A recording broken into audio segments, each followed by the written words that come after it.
चलिए, तो एक और क्वेश्चन है हमारा। A cube of ice floats partly in water and in kerosene oil. The ratio of volume of ice immersed in water to that in kerosene oil. सवाल है हमारा कि बताइए कि ratio of volume of ice emerged in water to the kerosene oil, मतलब कितना volume जो है वो वाटर के अंदर है और कितना वॉल्यूम जो है वो केरोसिन ऑयल के अंदर है। इन दोनों का रेशियो बताइए। तो लेट्स इसके रेशियो को बोल देते हैं हम लोग वी, इसके वॉल्यूम को बोल देते हैं वी डब्ल्यू। वी डब्ल्यू का मतलब हुआ volume of water that is submerged in water. V K यहां पे बोल देते हैं, V K means volume of solid which is submerged in kerosene oil. ठीक है, आगे चलते हैं।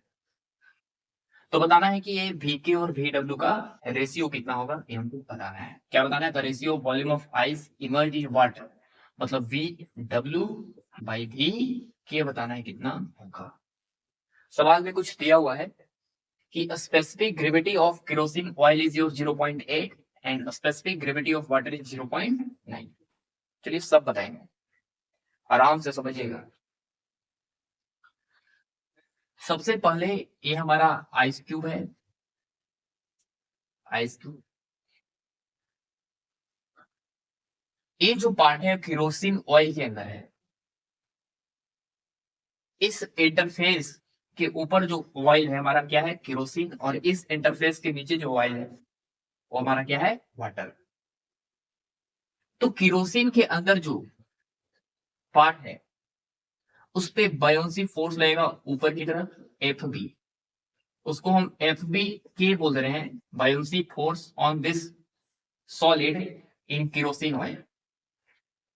उसी तरह यहां पर ये जो पार्ट है जो हम ब्लू कलर से सेट कर रहे हैं, ए, इस वाले के सेंटर पे जो पार्ट डूबा हुआ है उसके सेंटर पे लगेगा बायोन्सी फोर्स और उसका नाम होता है centre of buoyancy.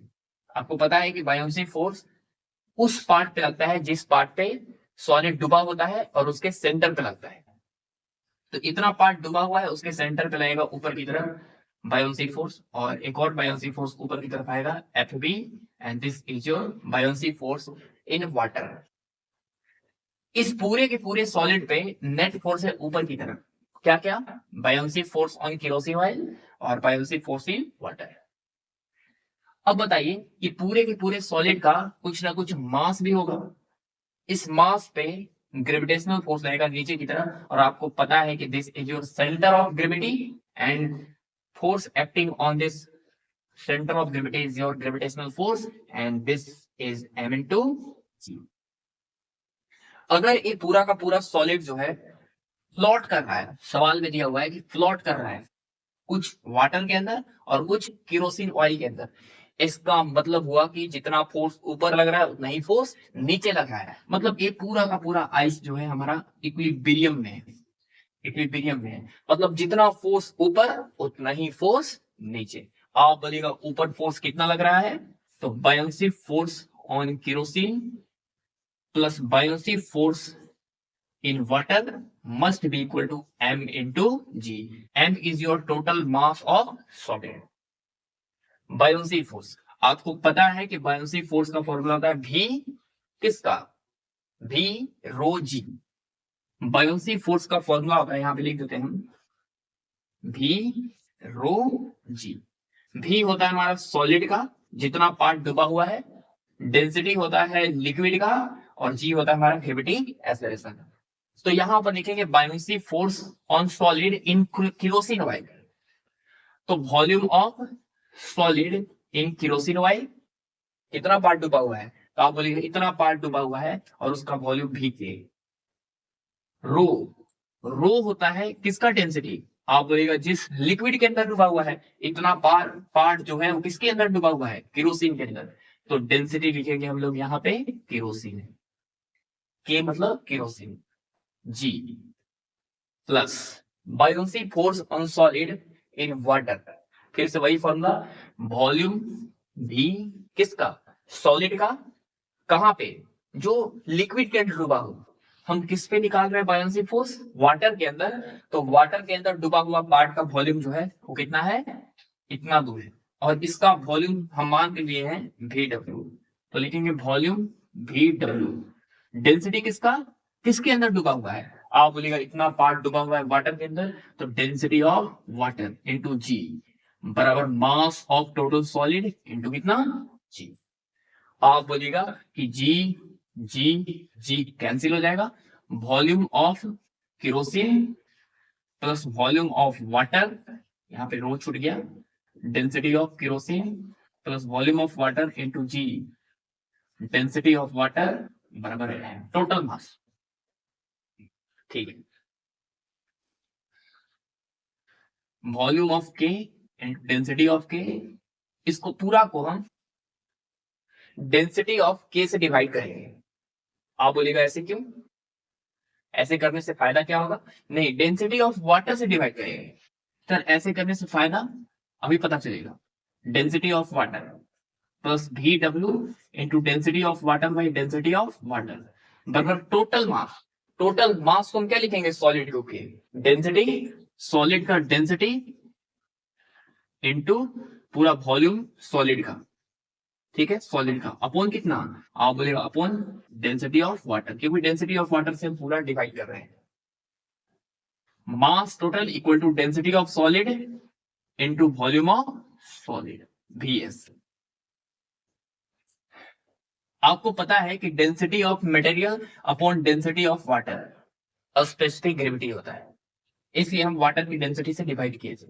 Density of material upon density of water is known as your specific gravity या रिलेटिव डेंसिटी। आप बोलेगा यहाँ पे density of kerosene oil upon density of water is your specific gravity of kerosene oil plus E तो E cut जाएगा, volume of water equal to density of solid upon density of water, solid की density upon density of water, तो यहां पर हो जाएगा मेरे पास specific gravity of solid into solid की वॉल्यूम। ठीक है, यहां पर स्पेसिफिक ग्रेविटी ऑफ वाटर नहीं बल्कि सॉलिड दिया हुआ है, ठीक है, सॉलिड कितना 0.9, यहाँ पे वाटर नहीं बल्कि 0.9 जो है वो सॉलिड की स्पेसिफिक ग्रेविटी दी हुई है। ठीक है, तो यहाँ पर वाटर की स्पेसिफिक ग्रेविटी 1 होती है, यहाँ पे सॉलिड होना चाहिए। ठीक, आप बोलेगा कि सर यहां पर आगे मेरे पास VK into specific gravity of kerosene, kerosene का स्पेसिफिक ग्रेविटी दिया हुआ है 0.8 plus volume of water equal to specific gravity of solid is your 0.9 into volume of solid. Solid की वॉल्यूम को आप क्या लिखेगा, आप बोलिएगा सॉलिड के वॉल्यूम को लिखेंगे volume of kerosene part plus volume of water वाला पार्ट, तो volume kerosene plus volume of solid water, volume of solid in kerosene plus volume of solid in water. इसको सॉल्व कीजिए तो आएगा 0.8 into VK plus VW equal to 0.9 into VK plus 0.9 into VW। VW को उधर लाइए, इसको इधर लाइए, तो आ जाएगा मेरे पास VW माइनस 0.9 VW बराबर 0.9 VK माइनस 0.8 इंटू VK।